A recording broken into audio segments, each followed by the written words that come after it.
I've been thinking about a short description of who we are, and I came up with a one-word answer. One word. Unfiltered. So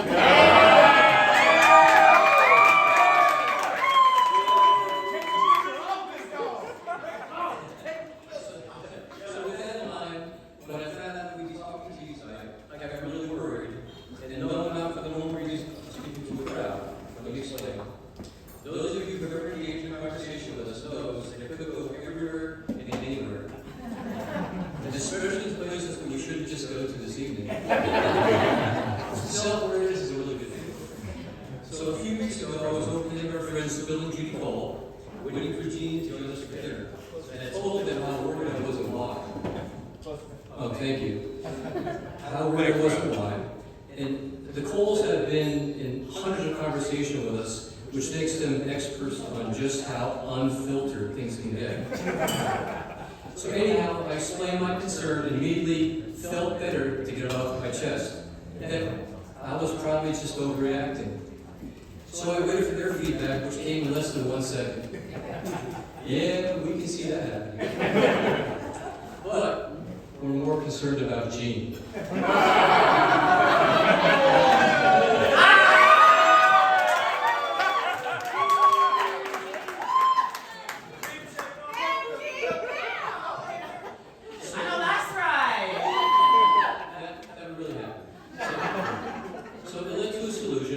The solution was for us to write down what we're going to talk about today and stick with it.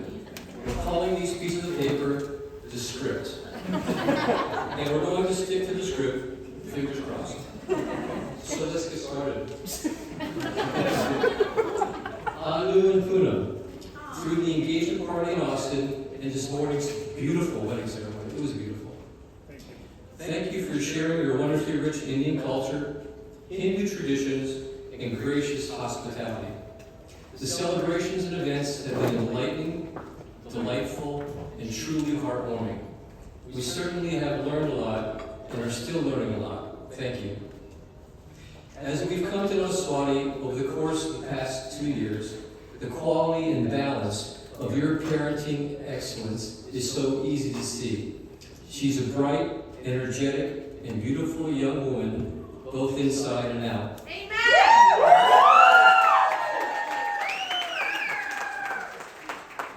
Her educational and career accomplishments speak for themselves.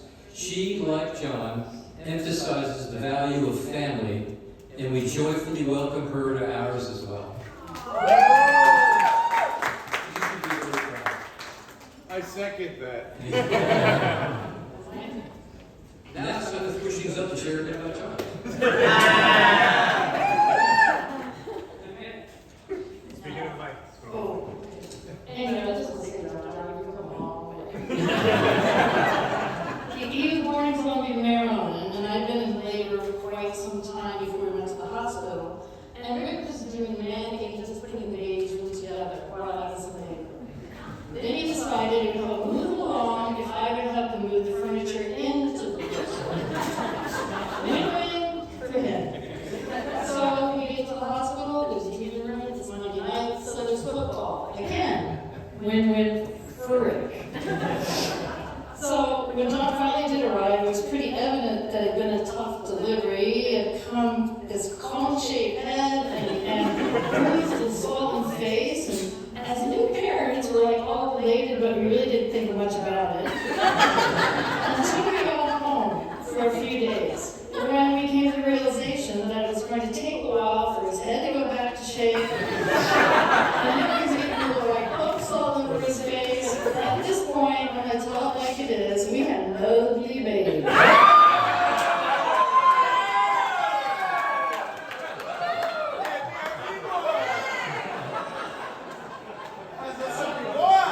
Roast? Hey, sir, roast!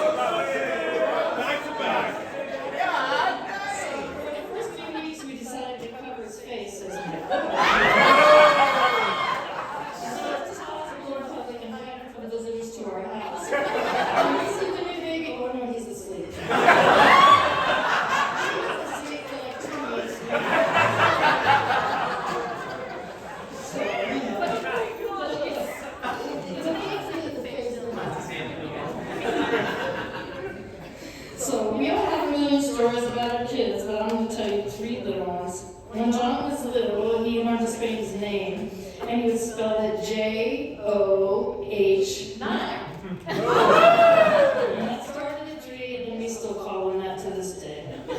So John always knew what he wanted, and he was a confident child, who did not get in his way. His Aunt Margaret said sometimes he's a real pain in the ass, but he would be very successful as an adult.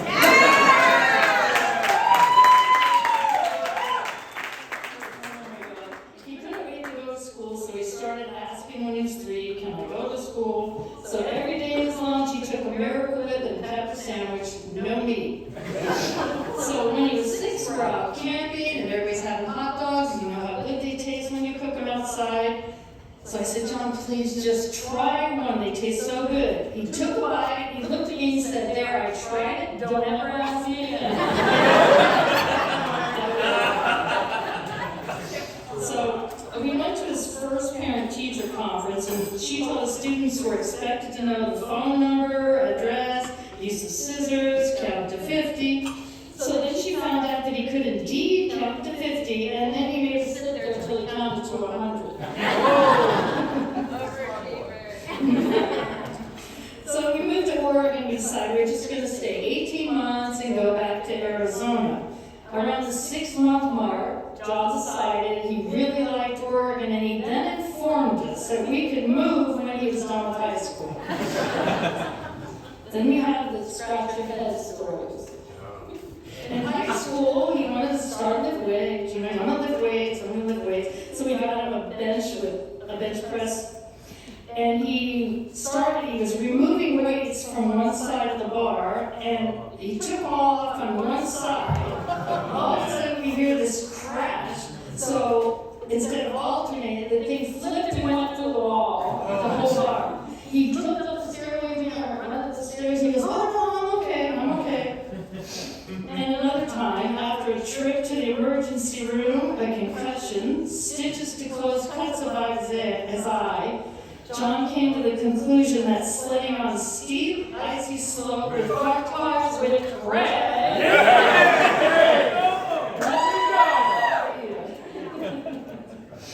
Oh my gosh. So we all know that John's discerning, detail-oriented, and thoughtful, sometimes just weird. Mother has to visit kids, you should go to the fridge, open it up, look for food. But John starts pulling everything off the doors, and he says, like hot sauce salad dressing with marinade, you know, he goes, expired, this is all expired, Mom. And I go, okay, well, whatever. So I was a kid, grew up in the desert in Arizona, and we drank from the garden hose when we were thirsty. We didn't apply the then unknown sunscreen, and we put mercurochrome on cuts, which eventually was banned by the FDA in 1998, Jay. So expired or Best By dates on refrigerator condiments is not high on my list. So John had a lot of fun on many road trips to CSU, Savannah's high school graduation, Duke, Santa Fe. And I'm going to just tell one secret. When John's ceremony for his master's degree, he wanted to go to the party with all the vet people. So he said, can we skip? So we skipped out on the ceremony, but we took him and closed him all over the arena so my mom wouldn't know. So she looked like he graduated. They're back to back. They're in the back. Okay, expired. You guys saw the commercial, right? Yeah. I love that commercial. So when any of you come up here to visit John and Swati, please think of us and go through their refrigerator. Oh, you're welcome. Okay, as Gene said earlier, John loved to go to school. His love of learning turned out to be an indicator for what was to come. John's in school for almost 21 straight years. From first grade through high school to college for undergraduate, then graduate school for his master's, and finally his doctorate program. A long, long time. So one of the most memorable moments of my life happened when we were just about to walk over to his final college graduation. John said, I've got something for you. And he reached into his pocket and handed me what looked like a business card. I looked at it, and there was just one line of writing on it.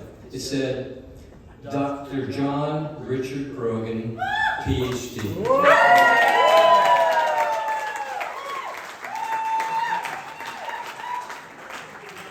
At that moment, I had the true feeling of pride and joy. So don't think that John was some kind of a book nerd growing up. He's quite the opposite.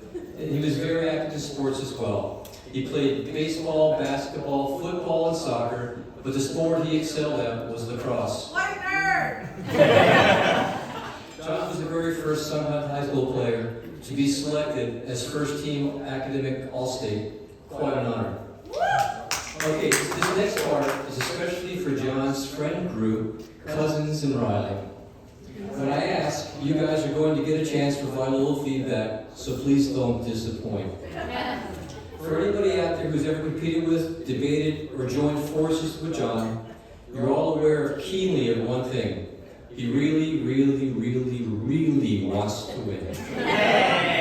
Okay, let's hear it from all of you who agree. Come on, give me the amen.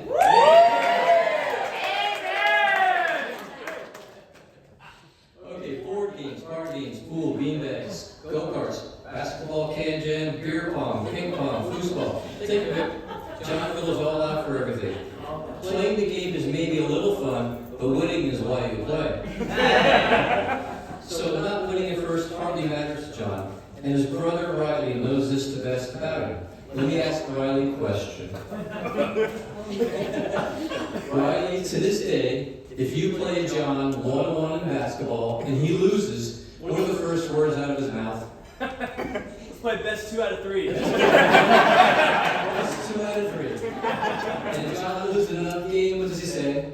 Best 3 out of 5. Yeah, that's 3 out of 5. You see what I mean? So fair warning, when you go up against John, expect a battle.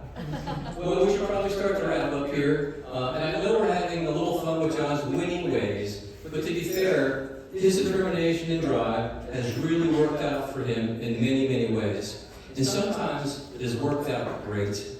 John set out to win something that meant the world to him, and he won. You see, he set out to win Swati's heart. And here we are.